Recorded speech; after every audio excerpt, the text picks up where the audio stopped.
జై దుర్గా భవానీ జ్యోతిష్యాలయం. మీరు ఎన్నో సమస్యలతో బాధపడుతున్నట్లయితే ఈ గురువు గారికి ఒక్కసారి నమ్మకంతో కాల్ చేయండి. ప్రేమ, పెళ్లి, ఉద్యోగం, వ్యాపారంలో నష్టాలు, భార్యాభర్తల మధ్య గొడవలు, కోర్టు సమస్యలు, మనశ్శాంతి, ఆరోగ్య శాంతి, లక్ష్మీ శాంతి, గృహశాంతి, దిష్టి తీసిన నిమ్మకాయలు దాటడం, నరదిష్టి, నాగదోషం, ఆరోగ్య సమస్యలు, ఎటువంటి సమస్యలకైనా పరిష్కారం చూపబడును. మీ సకల సమస్యలకు పరిష్కారం చూపబడును. స్త్రీ పురుషులకు ఎటువంటి సమస్యలున్నా 100% పరిష్కార మార్గం చూపబడును. ఈ గురువు గారు చెప్పింది చెప్పినట్లుగా జరిగింది. Phone number 8858363634. మీ జీవితం అంధకారంలోకి వెళ్లిపోబోతుంది. ఈ జాగ్రత్తలు తప్పక పాటించండి. లేకుంటే కలిగే నష్టాన్ని పూరించడం ఎవ్వరి తరమూ కాదు. కష్టమే కాదు, నష్టమే కాదు, మీ మనసు ఇక అలసిపోతుంది. అయితే ఏం జరగబోతుందనేది వీడియోలో తెలుసుకుందాము. వీడియో నచ్చితే తప్పకుండా ఒక చిన్న లైక్ అయితే చేయండి. మీ లైక్ మాకు ఎంతో సపోర్టుగా ఉంటుంది. ఇక ఆలస్యం లేకుండా వీడియోలోకి అయితే వచ్చేద్దాము.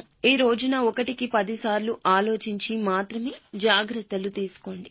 లేకపోతే గనక మీ వల్ల మీ ఇరువురికి కూడా నష్టం జరగబోతుంది. అంటే మీకు అలాగే మీ ఎదుటి వారికి కూడా నష్టం జరుగుతుంది. మీ వల్ల నష్టం కలగబోతున్న వారు ఎవరు, ఏం జరగబోతుంది, ఇరువురికి ఏ విధమైన నష్టం కలగబోతుంది అనేది తెలుసుకుందాము. మీరు చాలా మంచి మనసుతోనే ఆలోచిస్తారు. ఎదుటి వారికి మంచి చేయాలనుకుంటారు. వారి ఆపద వీరి ఆపదగానే భావిస్తారు. ఎన్నో సద్గుణాలు ఉన్న ఒక అవలక్షణం మనోచాంచల్యం. ఇప్పుడు మాట్లాడిన మాట గంట తర్వాత మార్చేసే తత్వం. ముందుగా మాట ఇచ్చి తర్వాత పర్యవసానాలు ఆలోచించే తత్వం. అప్పుడు ఆ మాటను మార్చేస్తారు. ఈ యొక్క తత్వం రీత్యా మీకు ఎదుటి వారి రీత్యా కష్టం నష్టం కలగబోతుంది. ఇక ఈ యొక్క నష్టాన్ని పూడ్చడం మీ వంతు అస్సలు కాదండి. ఎంత కష్టపడినా సరే మీ తరం కాదు. మాట ఇచ్చేటప్పుడు కాస్త జాగ్రత్త. స్నేహితులకైనా, సన్నిహితులకైనా, కుటుంబీకులకైనా, ఆఖరికి భాగస్వామికి అయినా సరే మీ మాటను వేదంగా భావించేవారు ఉన్నారు. ఏది చెబితే అది ఆలకించేవారు. మీ మీదే నమ్మకం పెట్టుకుంటారు.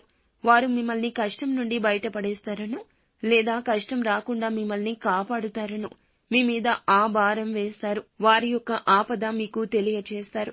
కానీ మీరు చేయలేని సాయం, మీ వల్ల కాని సహాయం చేస్తామంటూ మీరు బదులు ఇస్తే మీరు అపనిందల పాలవ్వడాన్ని ఎవ్వరూ ఆపలేరు. ఎదుటి వారికి కూడా కష్టం కలుగుతుంది. కావున ఇలా జరుగుతుంది. నిలబెట్టుకోలేని వాగ్దానం ఇవ్వడం మీకు అస్సలు మంచిది కాదు. ఈ రోజున ఈ విషయంలో అప్రమత్తంగా ఉండండి. లేకపోతే మీ జీవితం అంధకారంలోకి వెళ్లిపోతుంది. ఎంత సంపాదించినా, ఎంత ధనమున్నా, ఎంత పేరు ప్రతిష్టలు ఉన్నా ఈ రోజున దూది పింజలాగా కనిపిస్తుంది. ఈ యొక్క కష్టం కలగకుండా ఉండాల్సింది అనిపిస్తుంది. మీ పేరు ప్రతిష్టల విషయమైనా, మీ నుంచి వారు పొందాల్సిన మంచి సహాయమైనా సరే, ఏదైనా ఇతర రూపంలో అయినా సరే ఈ రోజున మీరు ఎటువంటి మాటలు జారవద్దు. ఒకవేళ అలా జారితే ఇక అంతే సంగతులు. ఒక దెబ్బ కొట్టినా వెనక్కి తీసుకోవచ్చు, కానీ మాట ఇస్తే మాత్రం అస్సలు వెనక్కి తీసుకోలేం. కాబట్టి జాగ్రత్తగా ఉండండి. ఎంత మొహమాట పడే పరిస్థితుల్లో ఉన్నా, ఎంతటి కన్ఫ్యూజన్లో మీరు ఉన్నా సరే మౌనం వహించండి. ఇది మీకు శ్రీరామ రక్ష అవుతుంది. అలా కాకుండా అత్యుత్సాహాన్ని ప్రదర్శిస్తే గనక మొదటికే మోసం వస్తుంది. కాబట్టి ఈ రోజు ఇద్దరికి, మీకు ఇరువురికి కూడాను నష్టం కలుగుతుంది. మీ పేరు ప్రతిష్టలకు భంగం కలుగుతుంది. వారికి రావాల్సినవి రాకుండా ఆగిపోతాయి. మీ మాట వల్ల వారికి ఆపద ఇంకాస్త పెద్దది అయిపోతుంది. కావున అప్రమత్తంగా ఉండండి. శక్తివంతమైన, ప్రభావవంతమైన మీ మాటలతో ఎదుటి వారికి కష్టం కలిగించొచ్చు, నొప్పించొచ్చు. మిగిలిన అంశాల్లో కూడా అనుకూలంగా కనిపిస్తుంది. ముఖ్యమైన పనులు ముందుగానే చేసేయండి. ప్రభుత్వ పనులు స్నేహితుల సహకారంతో పరిష్కరిస్తారు.